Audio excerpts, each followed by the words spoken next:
The story number 1. The cursed figurine, a haunting that still lingers. 7 years ago, during the heart of winter, something happened that changed my view on the unexplained forever. It was late December, a few days before Christmas. The snow had blanketed our quiet suburban neighborhood, and the streets were deserted. My cousin Jenna and I were in my parents' living room, lounging by the fireplace after a long day of holiday prep.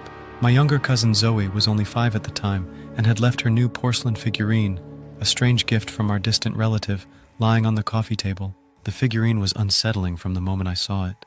It had these piercing glass eyes that followed you across the room, a cracked, expressionless face, and a tattered dress that looked far too old for something brand new. Jenna hated it. She told me from the start that she didn't trust that thing, often throwing it into random corners of the house just to get rid of it. I didn't mind it as much, but I could see why she was freaked out. That night, the air was still, except for the occasional gust of wind shaking the windows. The rest of the house was silent. Jenna was typing away on her laptop, and I was lost in my thoughts, staring at the fireplace. Zoe's figurine sat on the table, face down, as if discarded carelessly. Suddenly, there was a faint noise, like someone dragging something heavy across the snow outside. I thought I heard a man muttering. I glanced over at Jenna. "Did you hear that?" I asked, breaking the silence. She barely looked up. "Probably just the wind or the neighbors clearing snow," she shrugged, but I could tell she didn't believe it. I tried to brush it off, but the sound grew louder. This time, it wasn't just dragging. It was the sound of heavy breathing, hoarse and rasping, like someone struggling to speak. I felt a chill run down my spine. I got up, pulling back the curtains to peek outside, but there was nothing. Just the eerie glow of the streetlights reflecting off the snow. The neighborhood was completely still.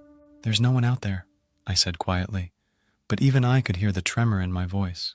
Jenna didn't respond, though her eyes had drifted back to that cursed figurine. Just as I sat back down, the whispers started again. Only this time, it wasn't just one voice. It sounded like a child and a woman, both speaking in hushed but urgent tones. The figurine, still lying face down, seemed to command Jenna's attention more and more. "It's that thing," she muttered, finally breaking her silence. "Come on, it's just a stupid figurine," I said, more to convince myself than her. I picked it up, and immediately something felt wrong. It was heavier, far heavier than it had been earlier. And as I turned it over, its eyes, those cold, soulless glass eyes, stared back at me, wide open. My heart nearly stopped. "Jenna, this thing doesn't have any batteries, does it?" She shook her head. "I told you there's something wrong with it." Against my better judgment, I placed it back on the table.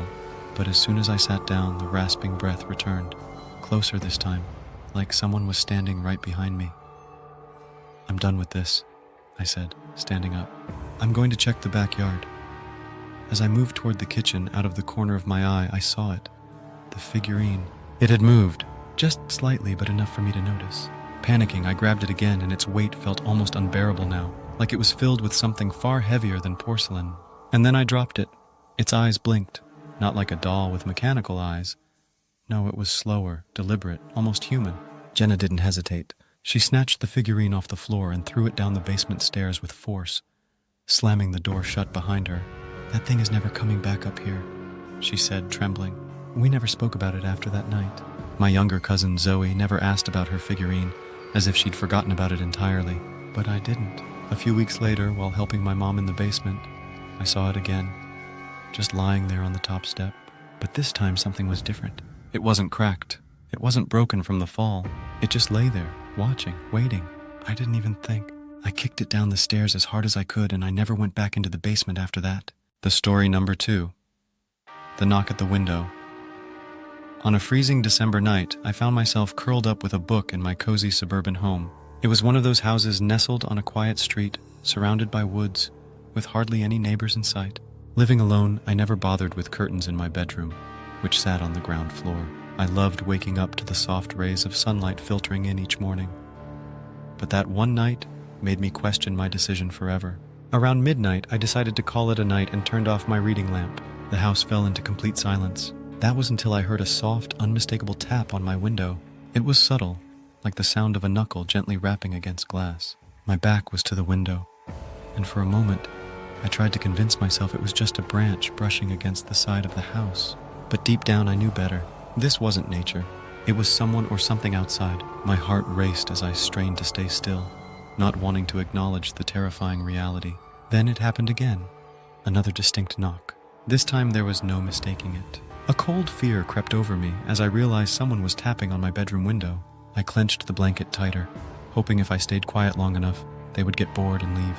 But the knocks kept coming. A third and then a fourth. Each one grows in intensity. I couldn't bear it anymore. Steeling myself, I turned towards the window, ready to confront whoever or whatever was out there. But what I saw was far worse. Just as I glanced over, a dark, shadowy figure darted beneath the window, vanishing from sight. Every ounce of courage drained from me, and I bolted out of the room. Shaking, I grabbed my phone and dialed 911. The dispatcher assured me an officer would arrive in 10 minutes, but even that felt like an eternity. As I paced around the kitchen, trying to steady my breathing, something caught my eye. Standing at my kitchen window was a figure watching me. Before I could fully register it, they were gone. Then my phone rang. It was my neighbor, the only one within shouting distance. His voice trembled as he told me he had seen 3 people in black creeping around my property earlier that evening. One of them held something shiny and sharp.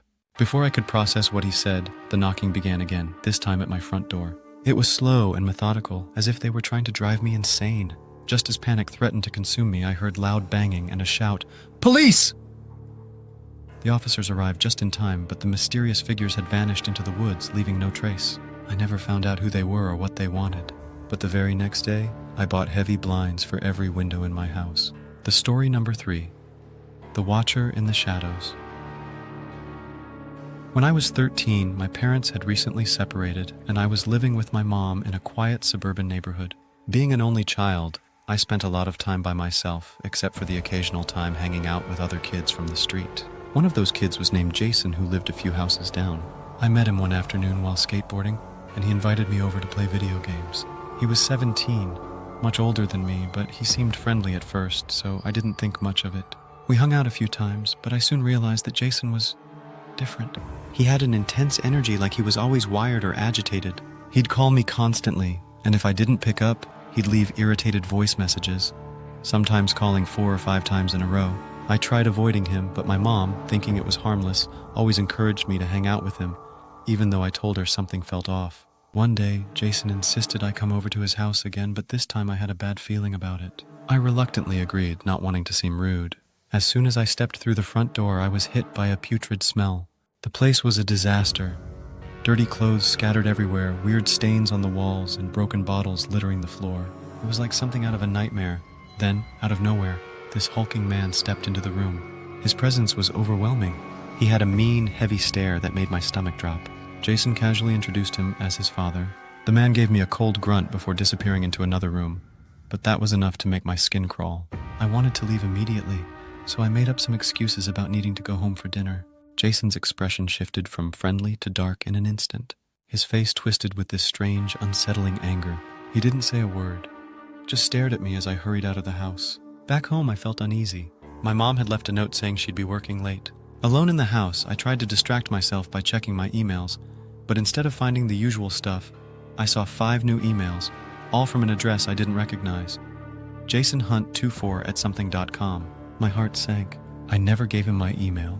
The subject lines were terrifying. One read, "You shouldn't have left." Another said, "I know where you are." And the others were filled with threats and profanity. Shaking, I went to call my mom, but then I heard it. The sound of something moving outside. I peeked through the blinds and nearly screamed. Standing in the bushes, staring right at me, was Jason's father. He was just watching. I immediately called the police. By the time they arrived, Jason's dad had vanished. My mom rushed home after hearing what happened, and the next day we filed for a restraining order. I never saw Jason or his dad again, but the fear still lingers. Thanks for watching.